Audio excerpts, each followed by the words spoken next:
yang sudah disampaikan oleh teman-teman saya. Yang pertama, makalah kelompok 1, yaitu berjudul tentang kedudukan alam semesta, manusia, dan ilmu pengetahuan dalam perspektif, yaitu pendidikan Islam memandang alam semesta ciptaan Allah yang memiliki makna dan tujuan yang dalam Al-Quran Allah Subhanahu wa Ta'ala menegaskan bahwa langit, bumi, dan segala yang ada di dalamnya adalah tanda kebesarannya yang dapat dilihat dan direnungkan oleh manusia.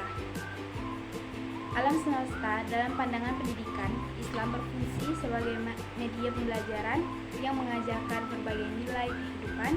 Pendidikan Islam mendorong siswa untuk melihat fenomena Islam sebagai cermin dari kebesarannya. Saya akan melanjutkan makalah kelompok 2, yaitu tentang hakikat dan ketentuan pendidikan Islam.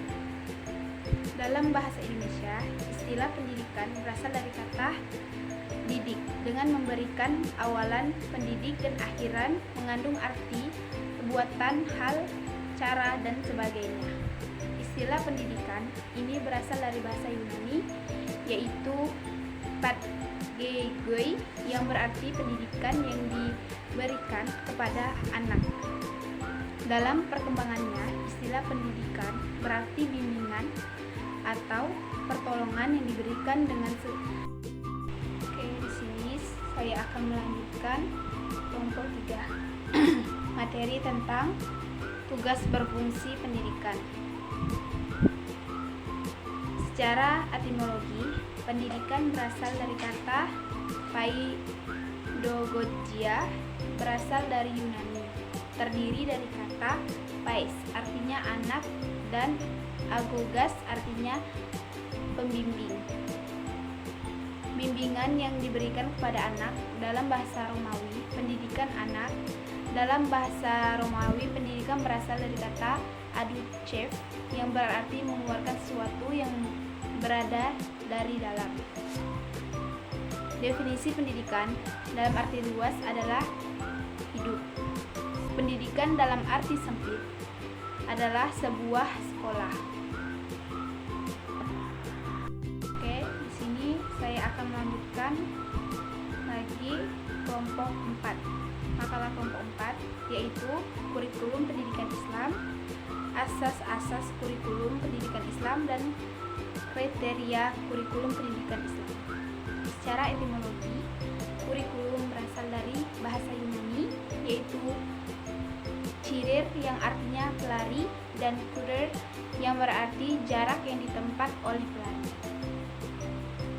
Asas-asasnya adalah suatu yang bersifat fundamental yang berkaitan dengan pemikiran, tujuan, dan hukum pokok dari suatu tindakan. Kriterianya, salah satu dari kurikulum pendidikan Islam, pelestarian terhadap nilai-nilai keislamannya dengan tetap berpegang teguh pada hanya konsep futuristik.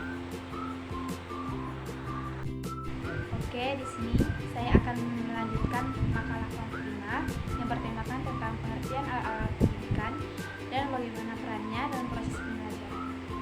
Alat pendidikan adalah perangkat atau media yang berfungsi sebagai alat bantu untuk memperlancar penyelenggaraan pendidikan agar lebih efektif dan efisien dalam mencapai tujuan pembelajaran.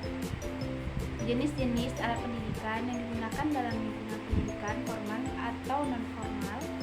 Pendidikan formal adalah pendidikan yang diselenggarakan dan diatur oleh suatu lembaga atau sistem pendidikan resmi, biasanya pemerintah atau otorier pendidikan. Beberapa karakteristik utama dari pendidikan formal meliputi: yang pertama, struktur terorganisasi; yang kedua, kurikulum resmi; yang ketiga, metode pembelajaran formal. Beberapa karakteristik utama dari pendidikan non-formal yaitu